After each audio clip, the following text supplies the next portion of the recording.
दोस्तों, ये कहानी है एक ऐसे 9 साल के बच्चे की जिसका बचपन किसी नर्क से कम नहीं था, लेकिन उस बच्चे ने हार नहीं मानी और पूरी दुनिया को अपने कदमों पर झुका दिया। चलिए देखते हैं कैसे। तो कहानी की शुरुआत सन 1172 से होती है, जहां हम अभी के नॉर्थ वेस्टर्न चाइना के इलाके को देखते हैं, जिसे उस समय टेंगुट किंगडम के नाम से जाना जाता था, जिसको टेंगुट राजवंश ही चलाता था। यहाँ पर कई सारे मंगोलियन ट्राइब्स के ग्रुप्स रहते थे, जिनके सरदार को खान कहा जाता था। इस ट्राइब्स के खानों की आपस में बहुत गहरी दुश्मनी होती थी, क्योंकि ये सभी लोग पावर में बने रहना चाहते थे, जिसके चलते इनके बीच अक्सर लड़ाइयां चलती ही रहती थी। इन लड़ाइयों में बहुत सारे लोग मारे जाते थे। मंगोलों की दुनिया में कोई नियम कानून नहीं थे, इसलिए इनको एक सुप्रीम खान की सख्त जरूरत थी, ताकि ये सभी लोग एकजुट होकर रह सकें। यहाँ से सीन शिफ्ट होता है और हम एक आदमी को देखते हैं जिसका नाम येसुई था, और ये चाइना के वेस्ट साइड से एक छोटा मोटा खान था। इस समय येसुई एक सफर पर निकला था। उसके साथ उसका 9 साल का बेटा तेमुजिन भी था। दरअसल येसुई अपने बेटे के लिए एक वाइफ ढूंढने के लिए निकला था। रात होने पर वो अपने दोस्त के ट्राइब पर आराम करने के लिए रुकते हैं। वहीं जब तेमुजिन अपने घोड़े के पास खड़ा होता है तो उसके पास एक छोटी लड़की आती है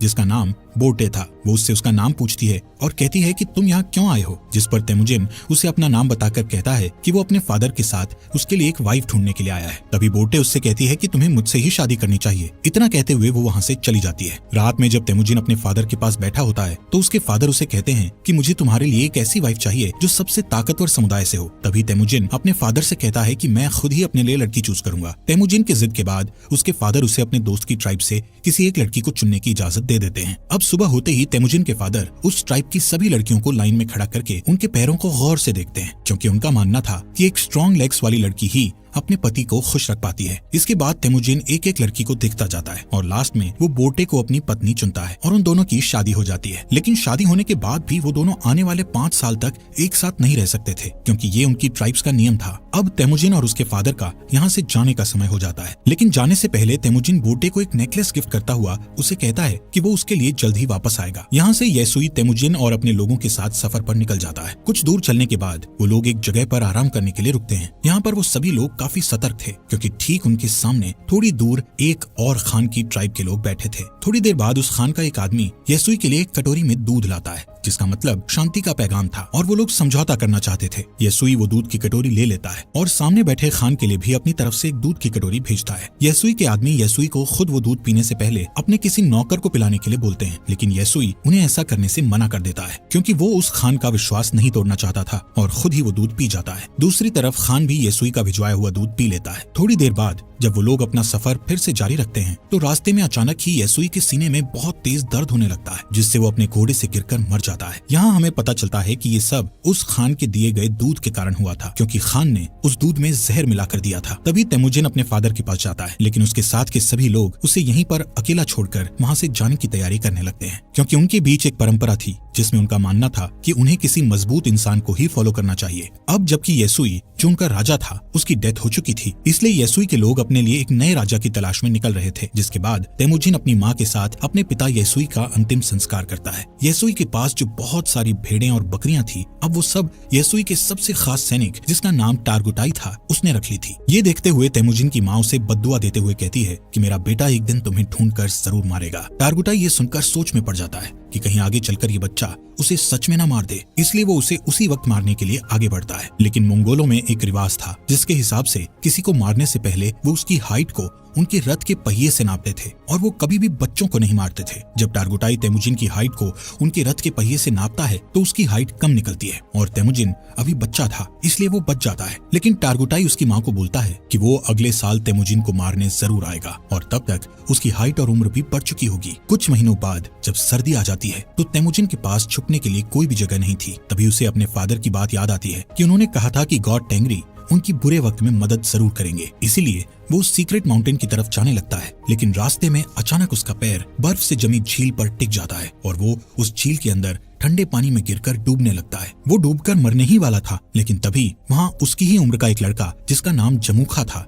उसे झील से बाहर लाकर उसकी जान बचा लेता है। यहाँ पर जमूखा और उसका बड़ा भाई तेमुजिन को अपने साथ घर ले जाते हैं और उसे खाना खिलाते हैं। तेमुजिन उसकी जान बचाने के लिए उनका शुक्रिया अदा करता है। इसके बाद जमूखा और उसका भाई अपने अपने हाथ पर कट लगाकर अपना खून दूध में मिलाकर तेमुजिन को वो दूध पीने को कहते हैं। तेमुजिन वो दूध पी जाता है और अब वो 2 नहीं बल्कि 3 भाई बन गए थे। उन्होंने तेमुजिन को अपना भाई बना लिया था। अगली सुबह टारगुटाई अपने लोगों के साथ तेमुजिन को ढूंढता हुआ यहाँ आ जाता है ताकि वो तेमुजिन को जान से मार सके। टारगुटाई के लोग तेमुजिन को पकड़कर उसे अपने साथ मारने के लिए ले जाते हैं। लेकिन जब वो तेमुजिन की हाइट रथ के पहिए से नापते हैं तो अभी भी उसकी हाइट उतनी ही थी जितनी की पहले थी, जिस वजह से वो लोग तेमुजिन को तब तक के लिए कैदी बनाकर रख लेते हैं जब तक कि उसकी हाइट नहीं बढ़ जाती। इनके ट्राइब में एक बूढ़ा आदमी था जो कि कैद में तेमुजिन को रोज खाना खिलाता था और उसके जख्मों पर मलहम पट्टी भी करता था। कुछ दिनों बाद टारगुटाई फिर से तेमुजिन की हाइट नापता है, लेकिन अभी भी उसकी हाइट उतनी ही थी। इसी टाइम पर यहाँ बारिश होने लगती है और सभी लोग भागकर अपने अपने तंबू में चले जाते हैं। इसी बात का फायदा उठाते हुए वो बूढ़ा आदमी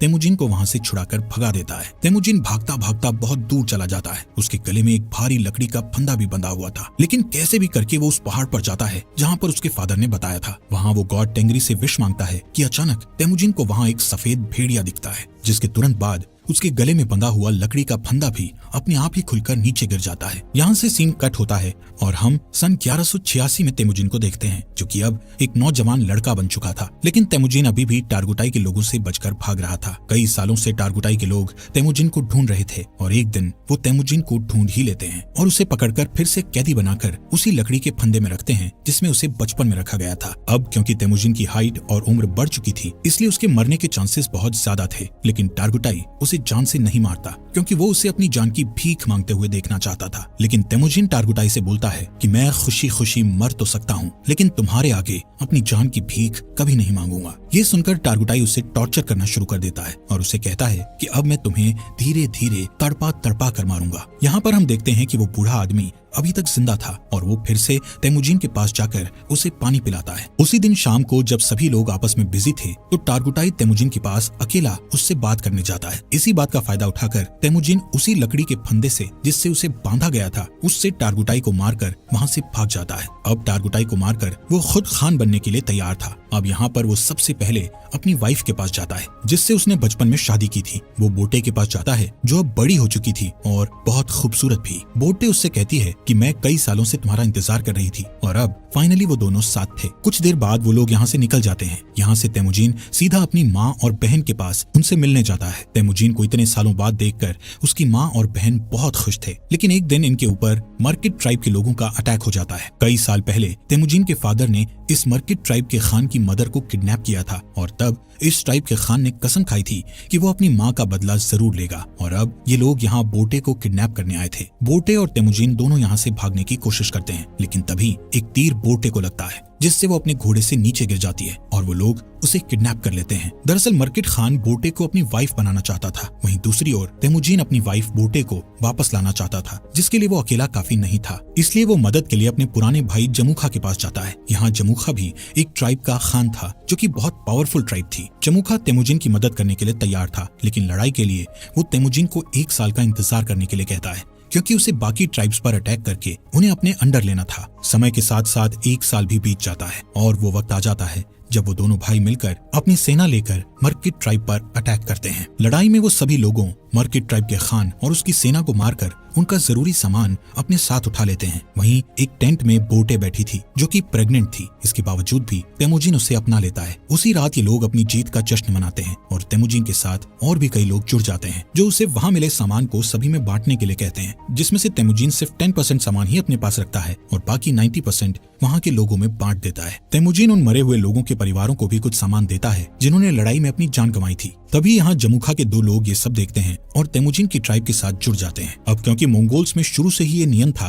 कि वो अपने खान को खुद ही चुन सकते थे, जिसमें जमुखा चाहकर भी कुछ नहीं कर सकता था। लेकिन ये देखकर कि उसकी ट्राइब के 2 लोग तेमुजिन की ट्राइब में चले गए हैं, उसके मन में तेमुजिन के खिलाफ दुश्मनी बढ़ जाती है। नेक्स्ट सीन में तेमुजिन के आदमी जमुखा के आदमियों को उनके घोड़े चुराते हुए देख लेते हैं। तभी जमुखा के आदमी बचकर वहाँ से भागने लगते हैं, जिसके बाद तेमुजिन के आदमी गुस्से में गलती से उन्हें जान से मार डालते हैं। लेकिन जब वो लोग जमुखा के उन लोगों को देखते हैं तो उन्हें पता चलता है कि उनमें से एक आदमी जमुखा का बड़ा भाई था। और अब जैसे ही जमुखा को इसके बारे में पता चलता है तो वो तेमुजिन को जान से मारने की ठान लेता है, क्योंकि उसे अपने भाई की जान का बदला लेना था, जिसके लिए जमुखा आसपास के और ट्राइब्स के खानों से हाथ मिला लेता है और अपनी एक बड़ी ट्राइब बनाकर तेमुजिन की ट्राइब पर अटैक कर देता है। तेमुजिन जानता था कि वो लोग ये जंग नहीं जीत सकते क्योंकि उसके पास इतने सैनिक नहीं थे जितने जमुखा के पास थे। इसलिए वो अपनी ट्राइब की औरतों और बच्चों को वहाँ से जाने के लिए कहता है और बाकी लोगों को लड़ने के लिए बोलता है। इस लड़ाई के बीच तेमुजिन अपने सैनिकों के साथ हार जाता है और जमुखा उसे और उसके सैनिकों को बंदी बना लेता है। जमुखा तेमुजिन को अभी भी भाई बोलता था, लेकिन वो अपने बड़े भाई की जान का बदला लेना चाहता था। इसलिए वो तेमुजीन को अपनी जान बचाने के लिए गिड़गिड़ाते हुए देखना चाहता था। इसके बाद वो तेमुजीन को अपना गुलाम बना लेता है और किसी और ट्राइब के लोगों को बेच देता है, जहाँ सजा के तौर पर तेमुजीन को रेगिस्तान में काफी दूर पैदल चलना पड़ता है। बहुत दूर चलने के बाद ये लोग एक शहर पहुंच जाते हैं जहाँ टेंगुट डायनेस्टी का शासन था। ये लोग तेमुजीन को एक जगह बैठाते हैं ताकि दूसरे लोग उसको देखकर उसे खरीद सकें। एक दिन इस सल्तनत का राजा बाजार आया हुआ था। तभी वो तेमुजीन को देखता है और उसे चंद पैसों में खरीदने के लिए अपने लोगों से बात करता है, लेकिन उस राजा के लोग तेमुजीन को खरीदने से उसे मना करते हैं, लेकिन फिर भी वो तेमुजीन को खरीद लेता है। इसके बाद तेमुजीन को एक पिंजरे जैसे कमरे में रखा जाता है जो शहर के बीचों बीच था, ताकि बाहर से लोग उसे देखकर हंस सकें और उसका मजाक उड़ाते हुए मस्ती कर सकें। यहाँ पर तेमुजीन को देखने के लिए एक बुद्धिस्ट मंक हर रोज आता था और उससे माफी मांगता था। एक दिन तेमुजीन बुद्धिस्ट मंक के साथ एक समझौता करता है कि अगर तुम मेरी वाइफ को ढूंढोगे तो मैं आगे चलकर इस गाँव को कभी नुकसान नहीं पहुँचाऊंगा। जिसके बाद वो बुद्धिस्ट मंक बोटे को ढूंढने के लिए रेगिस्तान में निकल जाता है, लेकिन बुद्धिस्ट मंक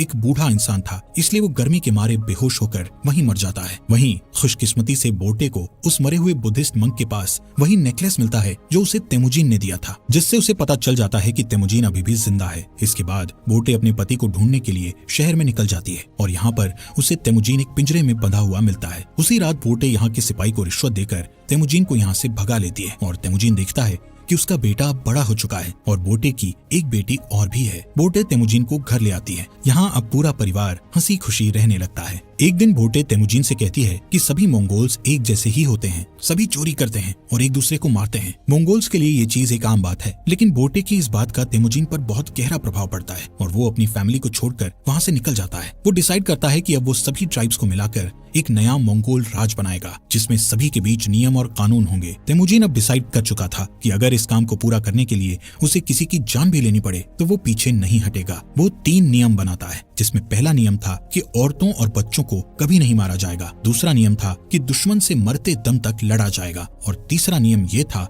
कि कोई भी अपने खान को धोखा नहीं देगा। यहाँ से सीन कट होता है और हम सन 1196 को देखते हैं, जहाँ कई साल पहले तेमुजीन ने कसम खाई थी कि वो मंगोल की बड़ी आर्मी बनाएगा और अब उसने बहुत सारी ट्राइब्स को जीतकर एक साथ जोड़कर एक बड़ा मंगोल बना लिया था। अब उसके रास्ते में एक ही रुकावट थी जो उसको राजा बनने से रोक रही थी, और वो रुकावट और कोई नहीं बल्कि उसका भाई जमुखा ही था। जमुखा के पास भी एक बहुत बड़ी आर्मी थी और वो दोनों एक जंग के मैदान में अपनी पूरी आर्मी लेकर लड़ाई के लिए तैयार थे। यहाँ पर तेमुजीन जमुखा को उसका भाई होने के नाते उसके साथ जंग करने के बजाय उसको समझाना चाहता था, लेकिन जमुखा जल्दबाजी में बिना कुछ सोचे समझे अपने बहुत सारे सैनिकों को लड़ाई के लिए भेज देता है, जिसके नतीजे में उसके सभी सैनिक मारे जाते हैं। कई घंटों तक लड़ने के बाद तेमुजीन आखिरकार उससे जीत जाता है और जमुखा के साथ उसके कई सारे आदमियों को जिंदा कैद कर लेता है। तेमुजीन जमुखा के बचे हुए सिपाहियों को मारने की बजाय उन्हें अपनी आर्मी में शामिल कर लेता है। यहाँ पर तेमुजीन जमुखा की ट्राइब में उसी बूढ़े आदमी को देखता है जिसने तेमुजीन की मदद की थी। तेमुजीन उस बूढ़े आदमी को